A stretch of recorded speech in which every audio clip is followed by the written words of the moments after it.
This is Arts Alive. I'm Linda Philippi. My guest is Linda Workman-Morelli, and she is a clay artist who'll be appearing for, did we say the 8th time, on the Art Harvest Studio Tour this fall, the first 2 weekends in October. So, welcome. Thank you so much. That's amazing. Your 8th time, huh? Yes, it's a lot of fun. I like the people who come on the tour. I like the artists who are in the tour. That's great. You know, I know that you brought some images, and we'll get to those, and you can tell us about the images. But first, I wanted you to talk about the 2 pieces that you brought in, because they're both so different. And I noticed that you put this one by me, and it's just like you just want to touch it. I want to touch it. Yes, please do touch it. It's really smooth and fabulous. Right. When the clay was bone dry, I used a polished rock, and I rubbed the surface, and that's what makes it smooth and shiny. By contrast, this piece didn't have that treatment. Instead, it was painted with a wash of copper oxide and table salt. And so then when it was in the pit, the heat activated some coloring on the piece. What I like about both of them is that the straw in which they were buried leaves its signature on the pieces. So talk a little bit about the process of firing. Okay, it's called pit firing. It's a variation on what they do in the Southwest, you know, the native people, where a lot of times they use dung as their fuel. I don't do that. I have out of consideration for the neighbors. Okay. So I have cinder blocks on the ground. I put down a layer of peat moss that keeps the moisture out and the heat in. And then I put down a layer of straw. Then I start putting in the pieces. My secret is wood pellets, because they burn hot and they hold the heat a long time. I get good results with that.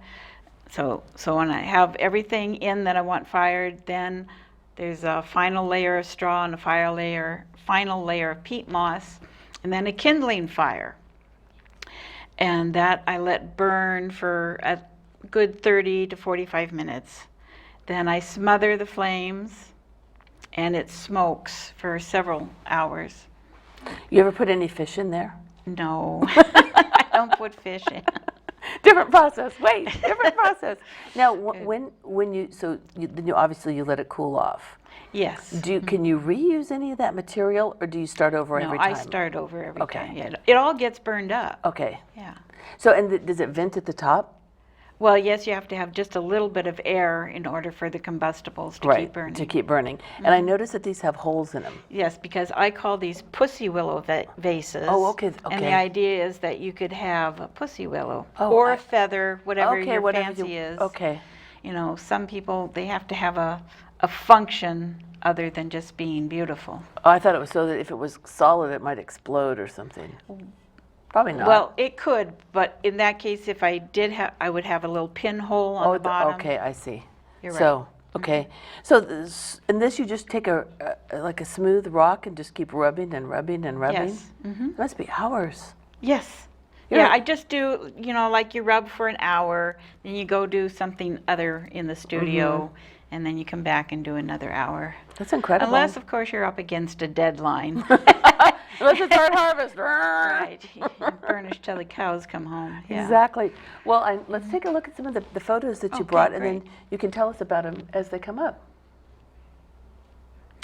That piece is titled A Moon for All Seasons. Of course, all my pieces are pit fired. This one has gold,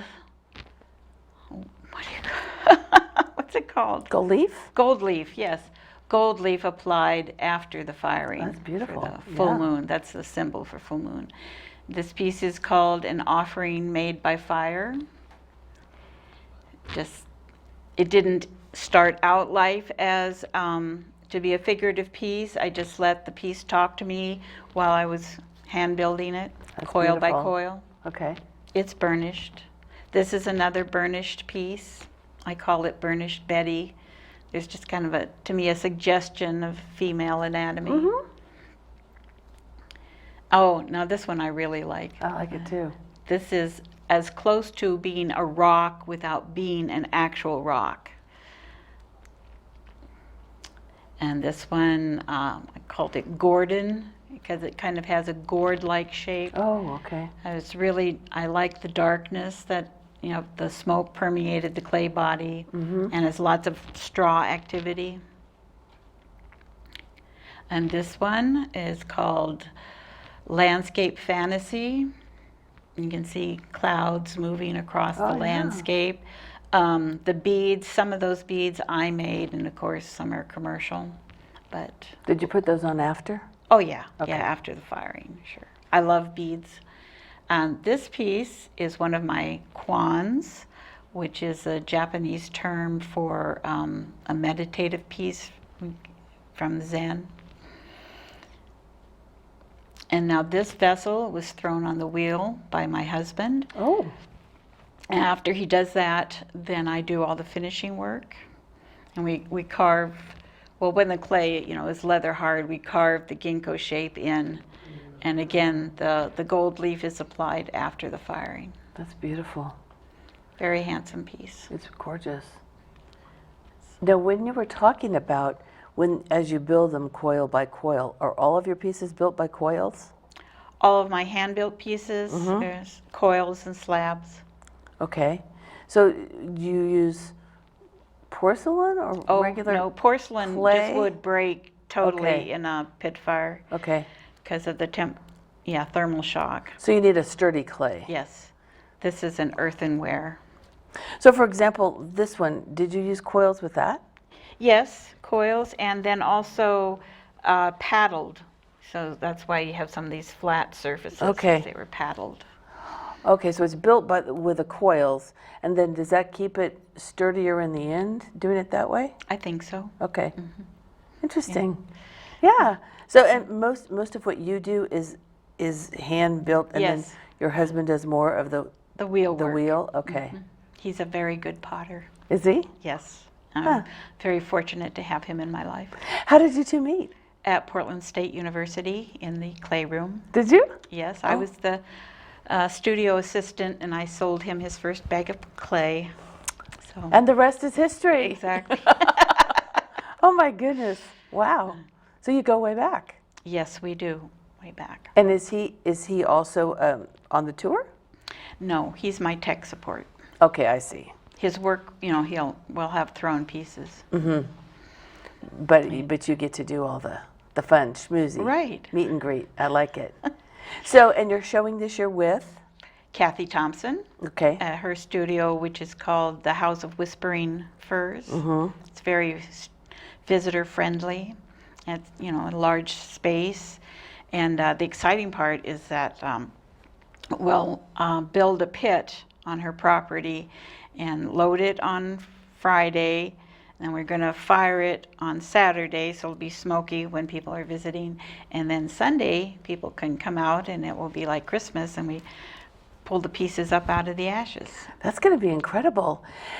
How deep is the pit? It's, however, 2 cinder blocks high. Okay. So you dig out and then you put the cinder blocks inside? Or you build it on top of the ground? It's on top of the ground. Okay, I see. Okay, so the pit is made of the cinder blocks are built up. Right. And then what do you cover it with? Kiln shelves. Okay. Interesting.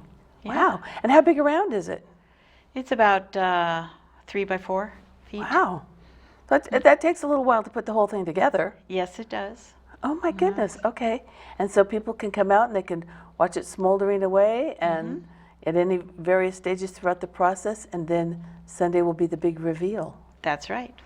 Now when they come out on Sunday, then is that just sort of the beginning of a final stage, or are they ever finished at that point?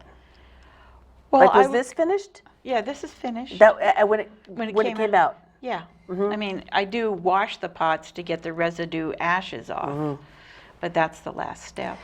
When you were talking about the copper oxide, I know what salt is, obviously. What does copper oxide look like? Is it grainy or is it liquid? It's a black powder, It's a black powder, okay.